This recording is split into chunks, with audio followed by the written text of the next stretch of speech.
Hi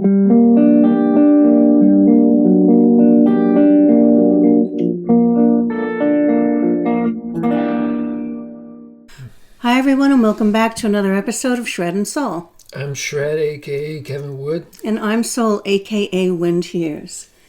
Today, we wanted to share some music that we're listening to, just give you some people that we are listening to and really enjoying. But we really want to share some weird stuff, interesting facts about things going on. And that was prompted by a story that was in the headlines today, which I'll mention in a minute.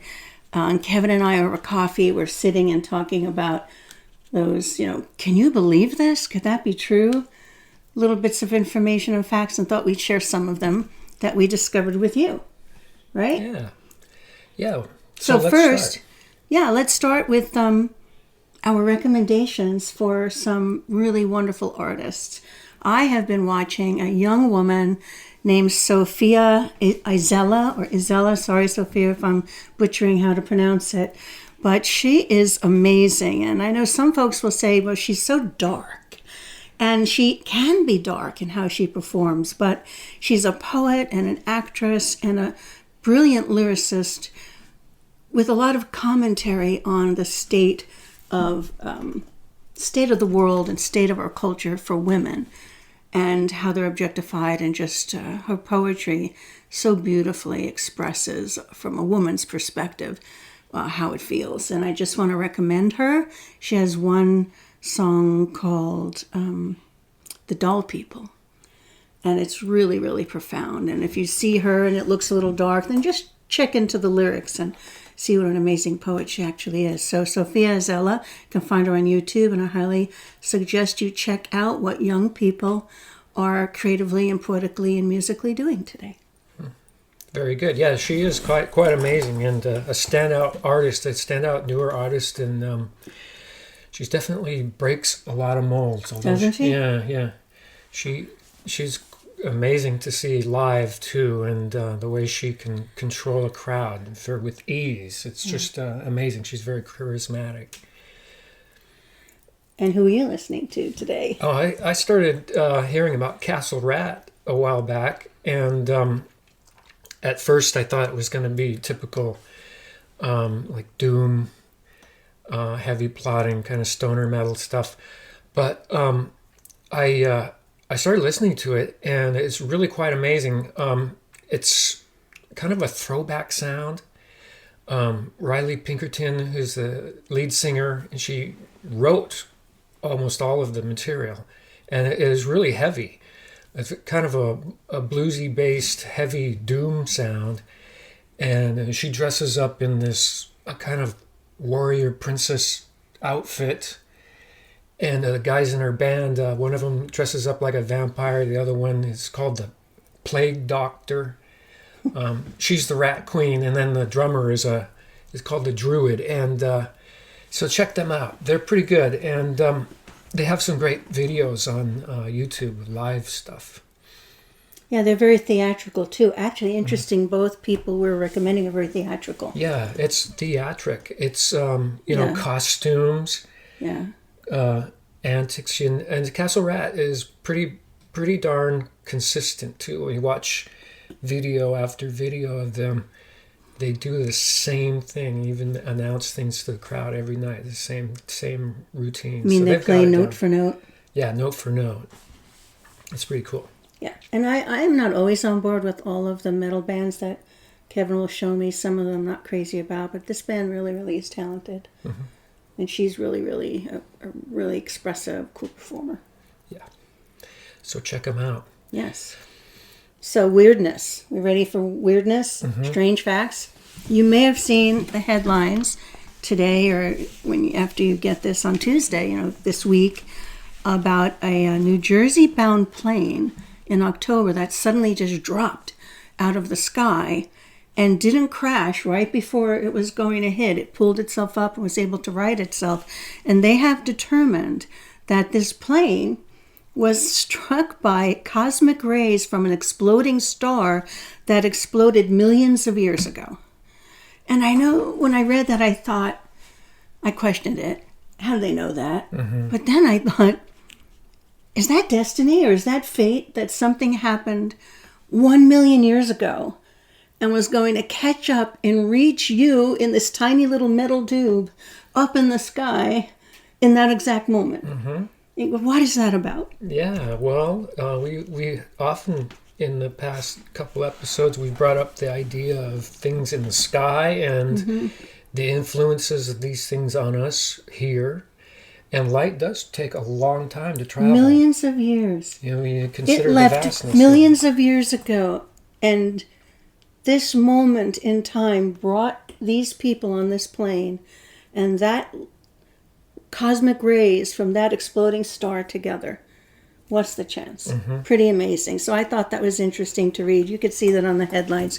Most of the people were okay. Minor injuries or some injuries, but nobody Well, sometimes died. those planes, if they take a quick dive, they can throw people to the ceiling and throw you out of your seats. That's why, you know, when the seatbelt sign is on, that's the reason. Keep it on. Keep it on while you're sitting down. That's what they say. And I've heard stories, too, about people getting thrown around the inside of a plane. Hey, if you've ever seen the movie Flight, Denzel Washington, there's a great scene in the opening of that where the plane flips upside down. I didn't like that movie. I don't People like come plane flying stuff. everywhere. I don't like that. Yeah. So the next thing that I found very interesting was that the Earth's rotation is changing speed. It's actually slowing down. And that it's slowing down 1.8 seconds per century. So 600 million years ago, a day lasted 21 hours. So we went around, in a sense, we rotated in 21 hours, and now it takes 24. And so I thought, what does that mean? That at some point a day will be a year? Now, how long did it take to get from 21 to 24? 600 million years. And how far away was that cosmic ray? It didn't say. Oh, millions of years. Millions of years away. Yeah. If compare that to the light years, and I think you might have the beginning of a new concept. Stuff's happening. So yeah, that would be interesting. And we don't think of it because we're in such a slow dimension here. You know, maybe on another dimension that was really fast. You know, it is weird how we perceive time in that, you know, we're oftentimes saying, oh, it's going so fast. But I'm thinking about this last week and how slow it went. It went slowly for you? Didn't go slow for me. Wow. Went fast. I was busy. Well, you were busy too. Yeah. Yeah, time is an interesting thing, and it doesn't really exist. You know, time is an experience here of measurement on these planes. Doesn't really exist ultimately, but yeah, so 21 hours, 600 million years ago was what a day was. Well, things will probably grind to a halt one of these At some point. Here's an interesting tidbit. Your brain is constantly eating itself. That's gross. This process is called phagocytosis, where cells envelop and consume smaller cells. I'm thinking if our brains are actually devouring our smarter selves, They're smart. we need to keep learning things. So they'll consume smaller cells or molecules to remove them from the system. Now, I know that if you fast, there's a certain amount of time where your body will start eating the dead cells. And this is probably similar, if not the same thing. So it's kind of a healthy, Yeah. you know, your body's always regenerated. It's moving through the cosmos, and it's just like, it's not holding such stuff so much. Energy is moving through it and radiating around it. So it's something to try to remember in that, you know, it's a complex mechanism, sure, and there's all kinds of measurements that can be made, but in reality, you're a moving target. Well, and we're always changing. Cells are being replaced, brain cells are being eaten by other ones. You know, our tissues are always replacing themselves, so it's interesting that the body even that we are today didn't exist a while back. We're all new. Yeah. Although it's kind of hard to shake it sometimes when you look in the mirror in the morning and go, whoa. What happened to that new face? Yeah. Where'd it go? These look like old cells to me. Yeah. Oh, well. Here's another one. Wearing a tie can reduce blood flow to the brain by 7.5%. Wearing a necktie can reduce the blood flow to your brain, which can make you feel dizzy, nauseated, and cause headaches. You know, I might own a tie, and I think I've worn it maybe half a dozen times in my life. Maybe that's why I'm in such good shape. Because you're not constricting the blood flow to your brain. So all you guys out there who maybe work at jobs where you need to wear a tie or think of wearing a tie, it may not be a healthy thing to do, and I think you'd be supported in protesting whatever Loosen it. situation. Yeah, loosen the tie. Good idea. But that's crazy. And this one is interesting too. So do you know how many times we've said when we think something is really, really funny, oh my gosh, I died laughing, or I could have died laughing, or I almost died laughing. Well, reality is that actually happens. That there are people who die from laughter because in that intense laughter they have a heart attack or they suffocate. I don't quite know how the suffocation happens, but went to the research and followed the leads, and it does happen. So it causes a heart attack or suffocation. And I think that's why sometimes we laugh and go, oh my God, other than me going, I'm going to pee my pants. It's, I can't breathe. I'm laughing so hard. I almost died laughing. You're Who out knew? of control. Who knew that there's truth to that? Yeah, I've yet to see a comedian reliably do that. Yeah. But Well, we're going to a comedy show in 2 days. We better be really careful. He may not make it out alive. Yeah, I think I'd probably laugh the hardest at Sarah Silverman.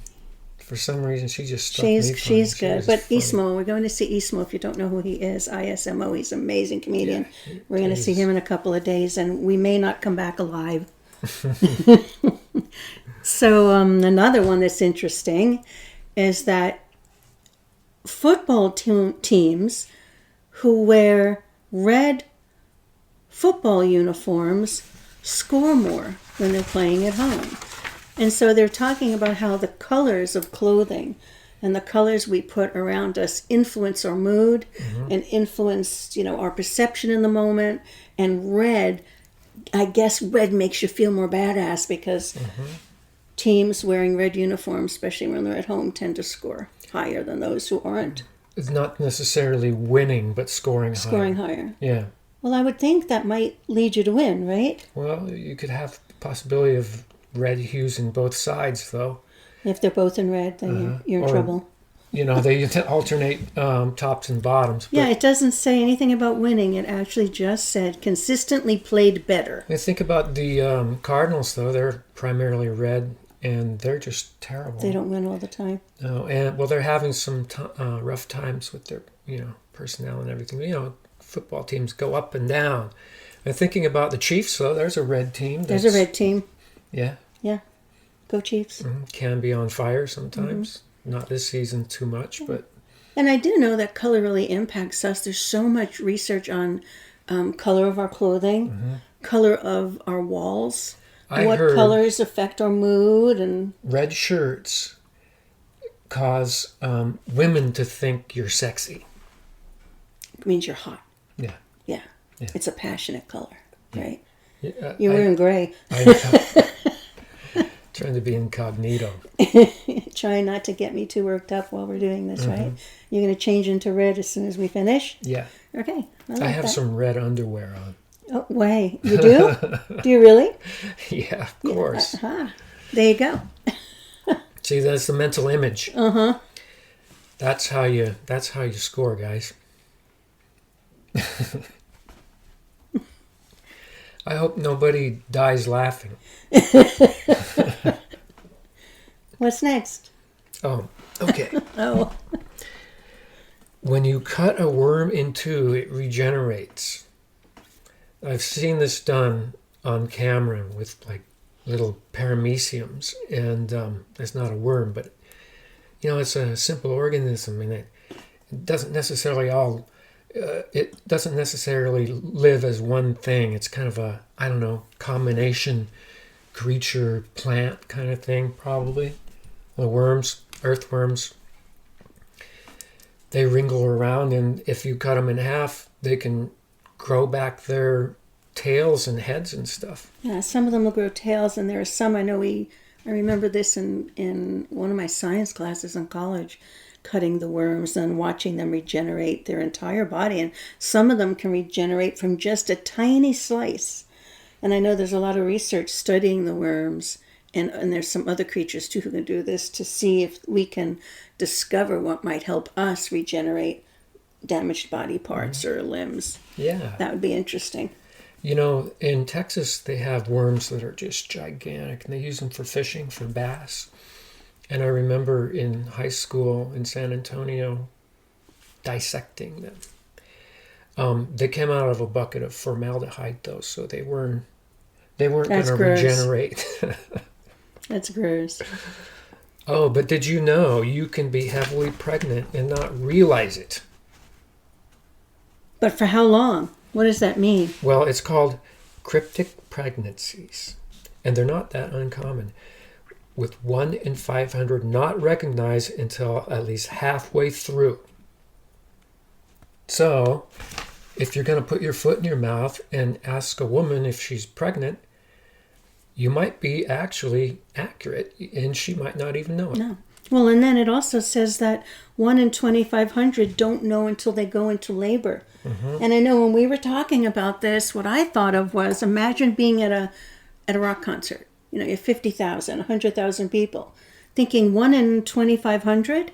That's a lot of people there that went into labor and didn't know it. Could it be a true statistic? I don't know. Well, maybe in this busy world, you're so busy you don't realize you're pregnant.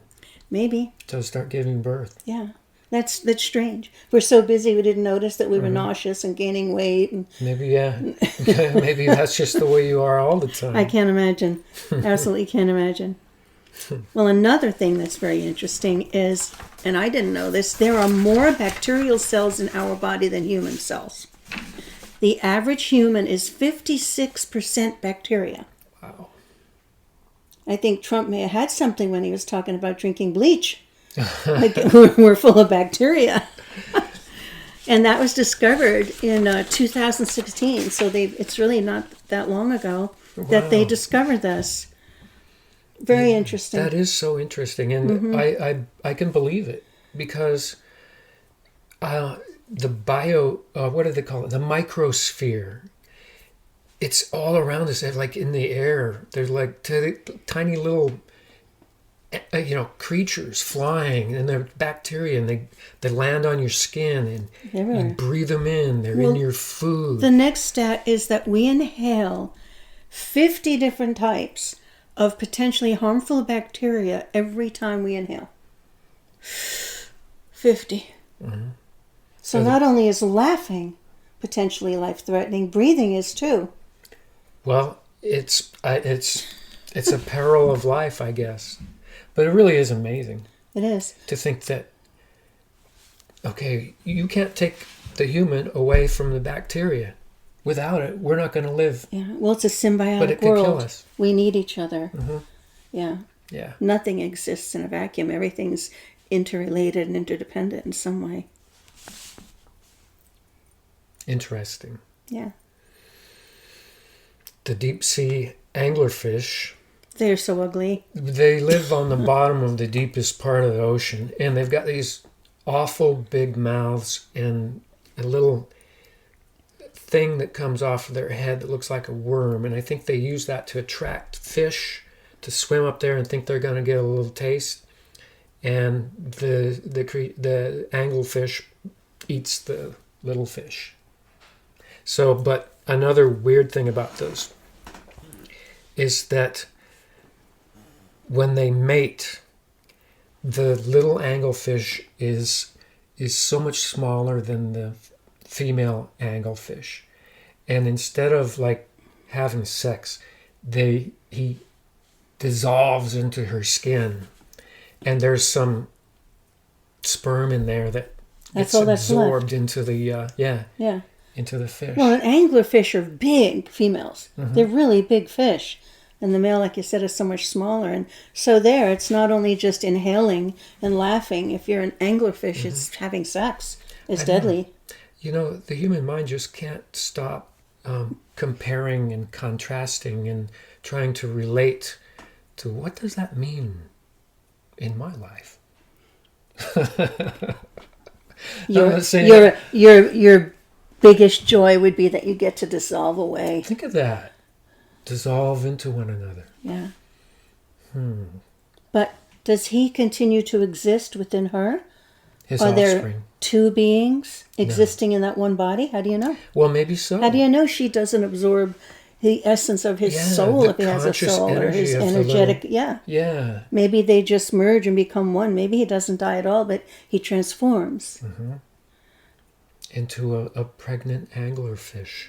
We need more research on this one. Yeah.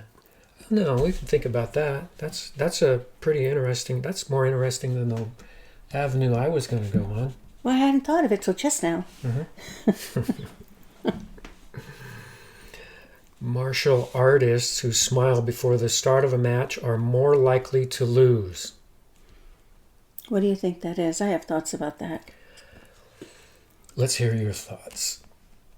I think that when you smile, you don't seem as threatening. It makes you seem like a nicer guy, and the opponent, I think, psychologically thinks that they have an edge over you. I'm not, if someone comes down the street smiling, you're not as apt to move over than if someone comes down the street just growling and angry. You're going to move out of the way because they're intimidating. And I think psychologically, then that person has an advantage. What do you think? Yeah, I think that could probably have a lot to do with it. They always say that it's the strength of the positive attitude, but when you're going to beat the hell out of each other, maybe, putting that aside is going to win you the fighting match. But, martial arts, right? It's not always about beating each other up. A lot of it's just like technique and execution. So it's also about defense and winning. Yeah. Keeping that person from hurting you. Yeah. Like Tai Chi, though, isn't that a martial arts? This doesn't really... But it's very different intention. They don't combat it's not a each fighting other. art in a sense. It's very different. Okay. So one of the next ones, and this surprises me because I cannot hold my breath very long. And if I'm under the water trying to hold my breath, it's just seconds. And I do breath work and exercises, and I notice that I really have to work it to get to the point where I can exhale really slowly and hold my breath at all. And the person who is a Croatian resident, a male in his 20s, can hold his breath for 24 and a half minutes. And I think that's odd because sometimes people will be in an accident and they're not breathing. And there'll be a certain number of minutes and they'll say that, they had damage to their brain or organs. But these people, they're in the, where does it say what they are? There's a particular group of people and they do a lot of underwater fishing and historically. And they've developed different chemistry and different capacity. So it's something that's developed over time that gives them literally, physiologically, the ability to hold the air more. I think the pearl divers in Japan are kind of the same way. And they can stay under pretty far. I mean, the pressure, I don't know if you've ever been under the water deep enough to feel the intense pressure. It just gets unbearable after a little while. Well, I'm impressed that this person can hold their breath for that long. Yeah, I am It's too. almost half an hour. That's unbelievable. Yeah. But see, the difference between somebody who's holding their breath and somebody who has had an injury and can't breathe is that if you're holding oxygen in you, then you can live off of that until it dissipates. Is that true? Yeah. But most people can't go that long. I went 90 seconds one time. That's a lot. The average person is between 30 and 90 seconds max. So you're above average. Yeah. It wasn't easy. I'm impressed. Yeah. Yeah. That's pretty good. Now another tidbit, which I read this morning and forgot that I used to know it. I have to say, though, I was waiting on a stall in a public restroom. And That's why you were holding your breath. Because it smelled so bad. smelled horrible. Okay, I digress. So you were able to get in there, do your thing, and get out in 90 seconds? Yeah. That was impressive, too. Maybe we cut that out. No, we'll leave that. We're leaving it. Okay. All right, so back to, I remembered that I used to know this, and then I forgot this bit of information, but I used to live in the mountains in Southern California, and it was a pine forest. And I remember that, because it didn't rain there very much at all. And people, the old timers would say, the way you can tell if it's really going to rain is looking at the pine cones, because pine cones will open from the moisture.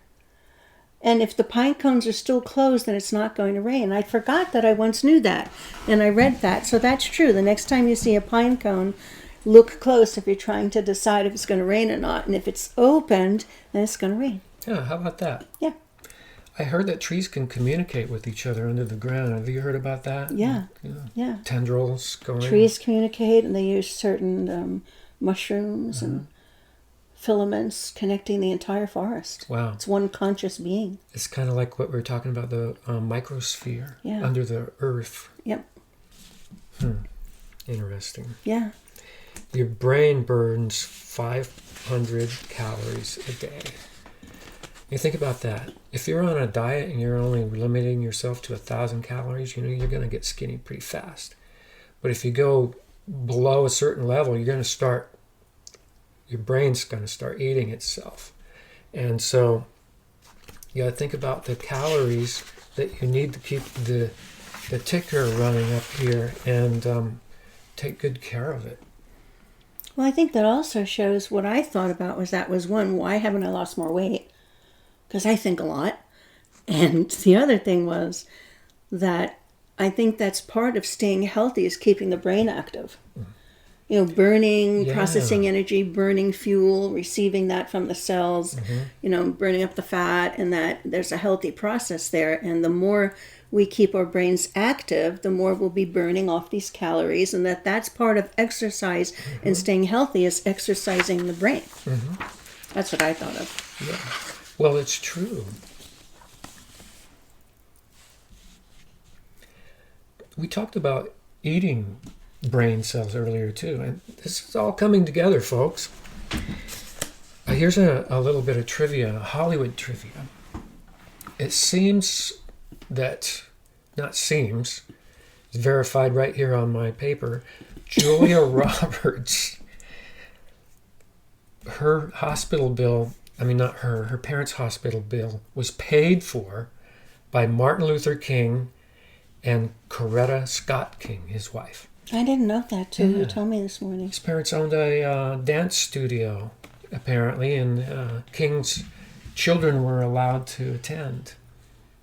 And her parents couldn't afford the birth, so they paid for it. They paid for it. Yeah, what a tie that she has to that family. Yeah, That's a cool thing. Yeah, it is pretty cool.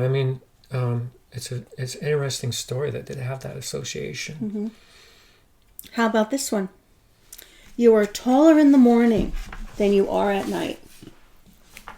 And that is because you're lying down and you're stretching out. The spine stretches and decompresses overnight. So if ever you're going to be measured, and height's an important thing, make sure you measure yourself in the morning. But over the day, you get shorter and shorter and shorter. And then another thing I found really interesting was there is a restaurant that sells a $2,700 pizza. And it's in New York City on the South Street Seaport. It holds the Guinness Book of Records for the most expensive pizza.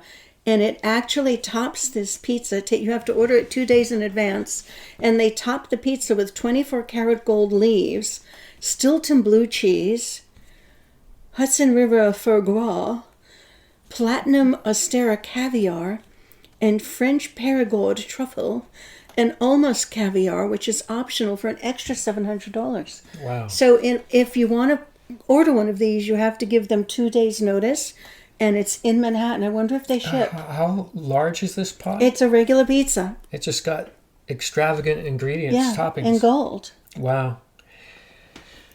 Well, I guess if you win the lottery, you can blow part of it on one of those. On one of those pizza. It's But- I'd have to leave the caviar off. That's I Yeah, I think know a lot caviar's of those gross. ingredients. I don't think I'd really be fond of. The blue cheese sounds good. Yeah. Yeah.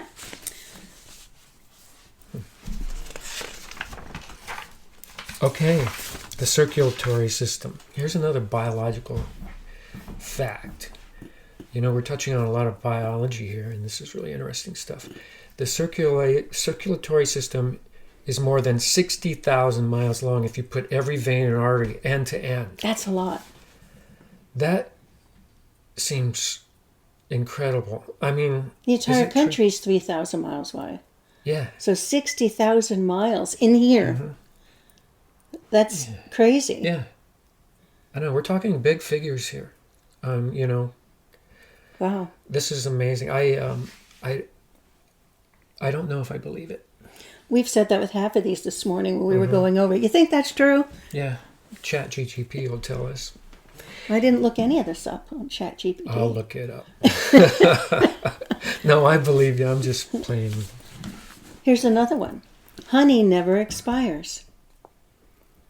Honey can go thousands of years. They'll find it in archaeological digs, and as long as it was in an airtight container, so otherwise it'll dry up, it's pure. And they say that has to do with the chemistry and the sugar levels in the honey.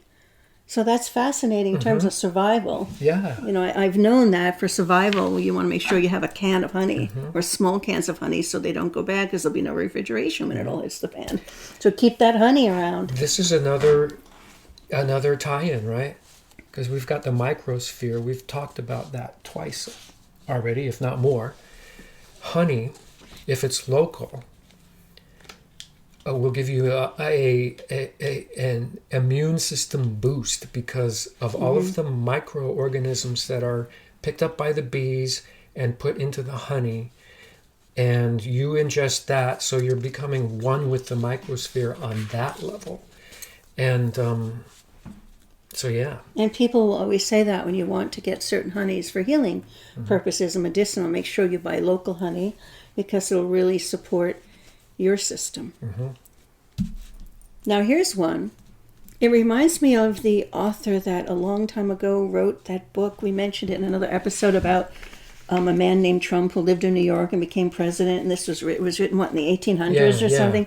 This reminds me of that. 14 years before the Titanic sank, a man wrote a book, a novella, in 1898, The Wreck of the Titan, or Futility. His name was Morgan Robertson, and he wrote a fictional story about an unsinkable ocean liner named Titan that sinks after it hits an iceberg in the North Atlantic. And more uncanny is that just like the Titanic, the Titan didn't have enough lifeboats for all of the passengers in this novel. So coincidence or precognition or time traveler? What do you think? Consult your Zohar. So here's another thing. I'm allergic to dust, which is interesting now that I know that dead skin cells are the main ingredient in household dust. How can we be, again, turning over, shedding, getting new bodies? We're shedding everywhere. Yeah, look at my guitars. Under the strings, They're all dusty. where I'm plucking, dust. Wow. Thick. All your dead skin. You're going to die of laughing. You're shedding all your skin. You're dying and leaving your body parts all over the house and your guitars. Yeah. Right? The body is turning itself to the microsphere. And if it doesn't do that while you're playing your guitar, some cosmic waves from millions of years ago are going to end up, crashing through the house tomorrow. Yeah, knock you for a loop. The life's very interesting. I know, it really is. Any others? I think I have a couple more. Oh, lemons float, but limes sink. Why? Limes are denser than lemons. So that's good for all the times we sometimes have a lemon that looks green or a lime that looks yellow, and we'll look at it and say, is that a lemon or a lime? Now we know how. Yeah, I wonder though if immature lemon would float. I don't know. So you need to go to Grok or chat for that too. Is there a term for an immature lemon? I don't know. A lemonita. And then the last one, which I find absolutely horrific and did not know, is that McDonald's had created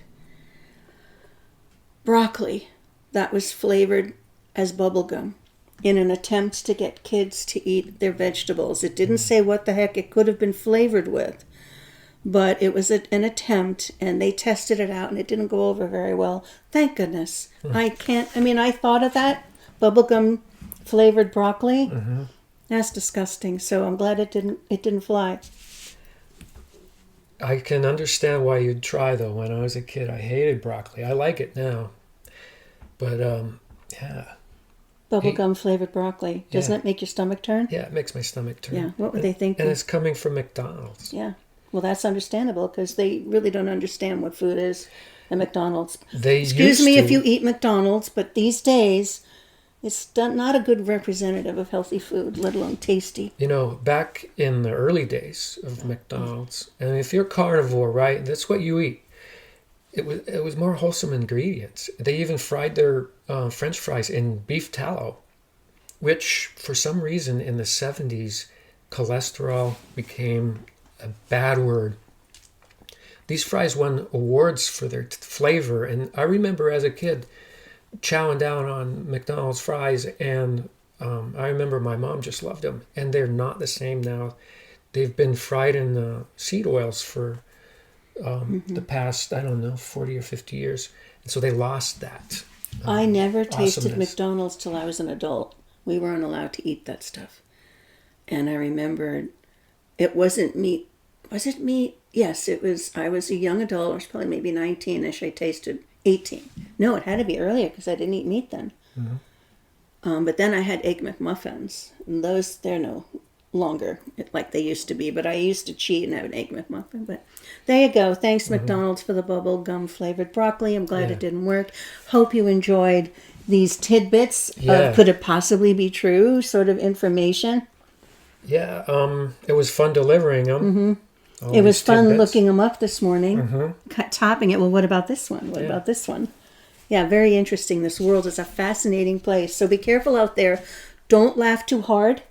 You know, we want to be responsible in the content of our episodes, and we don't want you to laugh too hard because you might choke or have a heart attack. So laughing can be challenging, and hopefully after the Ismo show this weekend, we'll be back next week for another episode. Yeah, and have a healthy relationship with the microsphere. Yeah, that's right. It's part of you. That's right. Okay, until next time.